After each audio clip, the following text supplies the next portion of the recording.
আসসালামু আলাইকুম। আশা করি তোমরা সকলে ভালো আছো। আজকে আমরা একটা অঙ্ক দেখবো। দেখো সেটা কি দেওয়া আছে যে x square equal to 2x হলে x সমান কত। এই অঙ্কটার ক্ষেত্রে অনেক শিক্ষার্থী এই অঙ্কটা ভুল করে। কেন ভুল করে চলো আমরা আগে সমাধানটা একটু দেখার চেষ্টা করি যে কোথায় ভুল করে। যেমন কি এখানে কি দেওয়া আছে যে x square equal to 2x। এখন কি করে তারা, অনেক শিক্ষার্থী আছে x স্কয়ার ওই পক্ষে x দ্বারা ভাগ করে দেয়, 2x রে x দ্বারা ভাগ করে, তাহলে কত আসে এখানে x ভাগ করলে x, এখানে কত আসে 2। যেমন x সমান কি 2 পাইছে, তখন দাগায় আসে কি a সমান কি 2, অর্থাৎ এ নাম্বারটা জায়গায় আসে। তার মানে কি এই উত্তরটা আসলে সঠিক না, এটা হচ্ছে ভুল। ঠিক আছে, এটা ভুল। তাহলে চলো সঠিক উত্তরটা কি এটাকে জেনে নিই। স্কোয়ার ইকুয়াল টু কি পাইছি আমি 2x। তাহলে x স্কোয়ার দেখেছো সমান ওই পাশে কি আছে, এর সামনে কোনো কিছু নাই মানে একটা প্লাস চিহ্ন আছে, তাই না? তাহলে এই পাশে কি হবে, মাইনাস হবে, মাইনাস 2x ইকুয়াল টু কি 0। এখন যদি দেখো এখানে x স্কোয়ার আছে, এখানে 2x আছে, অর্থাৎ এখান থেকে যদি x কমন নেই তাহলে x মাইনাস 2 ইকুয়াল 0। দুটো কিন্তু উৎপাদক আকার আছে, তাই না? যদি উৎপাদক আকারে আসে অর্থাৎ দুইটা রাশি যদি পরস্পর গুণাকার থাকে তাহলে তখন আমরা দুটাকে আলাদা আলাদাভাবে কী লিখতে পারি, শূন্য লিখতে পারি। তাহলে কি হয়, x সমান কি 0, x মাইনাস 2 ইকুয়াল টু কি 0। তাহলে x সমান কত 2। তাহলে x এর আমরা কী মান পাইলাম, x এর দুইটা মান পাইলাম, একটা হলো 0 আর একটা কত 2। ঠিক আছে, অর্থাৎ সি নাম্বারটাই হচ্ছে কি আনসার। চলো x সমান যে 0 2 হইলো, এটা আসলে কেন হইলো এই ব্যাখ্যাটা যাওয়ার আগে আমাদের দ্বিঘাত সমীকরণ সম্পর্কে ধারণা রাখতে হবে যে দ্বিঘাত সমীকরণে কয়টা উত্তর হতে পারে। অনেক সময় দ্বিঘাত সমীকরণে একটা উত্তর আসতে পারে, আবার অনেক সময় দ্বিঘাত সমীকরণের সমাধান দুইটা আসতে পারে, আবার অনেক সময় সমাধান নাও আসতে পারে। ঠিক আছে, তাহলে এটার জন্য আমাদের এই অঙ্কটার সঠিক নিয়ম জানার জন্য আমাদের প্রথমে একটু দ্বিঘাত সমীকরণ একটা লিখি যে ax square plus bx plus C equal to 0।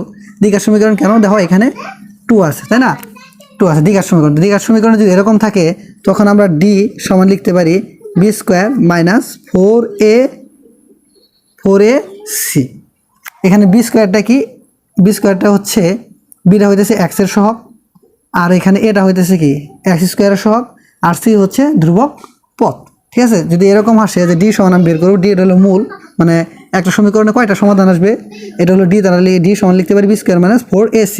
যদি এই ডি এর মান 0 থেকে বড় হয়, মানে 0 থেকে যদি বড় হলে সমাধানের মূল হবে 2টা, অর্থাৎ সমীকরণের সমাধান আসবে 2টা। আর যদি ডি ইকুয়াল টু যদি 0 হলে সমাধান হবে একটা। ঠিক আছে, আর যদি ডি এর মান 0 থেকে ছোট হলে সমাধান মানে বাস্তব সমাধান পাওয়া যাবে না, কাল্পনিক সমাধান থাকতে পারে। তাহলে আশা করি এইটুকু বুঝছো কিনা। এখন ডিটা কি, যেমন এই অঙ্কের যে সমীকরণটা ছিল এটাকে আমরা দ্বিঘাত সমীকরণ আকারে যদি সাজাই, দ্বিঘাত সমীকরণ আকারে যদি সাজাই যে এক্স স্কোয়ার মাইনাস এখানে ধরো এক্স স্কোয়ার ইকুয়াল 2x, তাহলে কি আমি লিখতে এক্স স্কোয়ার মাইনাস 2x, এটা প্লাস ছিল এই পাশে মাইনাস 2x ইকুয়াল টু কি 0। যদি দ্বিঘাত সমীকরণ আকারে সাজাই x square minus 2x plus 0 equal to 0। এখানে আমি একটা 1ও দিতে পারি। দেখো তাহলে আমরা সাজিয়ে নিলাম। দেখো এর জায়গা কত 1, এক্স স্কোয়ার মাইনাস বি বলতে 2 মাইনাস 2 আর কি। ঠিক আছে, এক্স প্লাস সি বলতে কি 0-র সাথে আমরা তুলনা করতে হবে। তো এইখান থেকে যদি আমরা ডি নির্ণয় করি তাহলে কি আসে, দেখো ডি যদি আমি নির্ণয় করি, সমীকরণ মূল যদি নির্ণয় করতে চাই তাহলে বি স্কোয়ার মানে কি এখানে, অর্থাৎ এখানে বিটা কিন্তু এক্সের সঙ্গে প্লাস বি ছিল, আর এখানে কি মাইনাস বি, তাহলে আমি মাইনাস 2 আছে তো মাইনাস 2 লিখলাম, এর উপরে কি হোল স্কোয়ার মাইনাস 4। এর মান কত, দেখো এ মানে এক্স স্কোয়ার সহগ, তাহলে কত 1 ইন্টু সি কত 0, তাহলে 0 বসাইলাম, তাহলে আমি কত পাইলাম মাইনাসের উপরে স্কোয়ার দিলে কত প্লাস, এবং 2 দুগুণে কত 4 equal to 0 is equal to কত 4। অর্থাৎ আমরা ডি এর মান কী পাইলাম, যে ডি এর মানটা পাইলাম 0 থেকে বড়, অর্থাৎ এই যে ডি এর মান 0 থেকে বড় হলে সমাধান কয়টা আসবে, 2টা আসবে।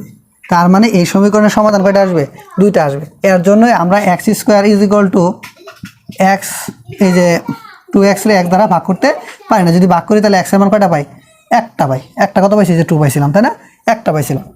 কিন্তু এখানে সমীকরণ আমি এখান থেকে কী বুঝতে পারলাম যে সমীকরণ সমাধান হবে কয়টা, 2টা। ওকে, তাহলে এর জন্যই যে এক্স ইকুয়াল টু ডি এর মান কত 4 আসছে, মানে 0 থেকে বড়, এর জন্য এই সমীকরণের সমাধান ওই যে পরেরটা হয়েছে যে 0 এবং 2।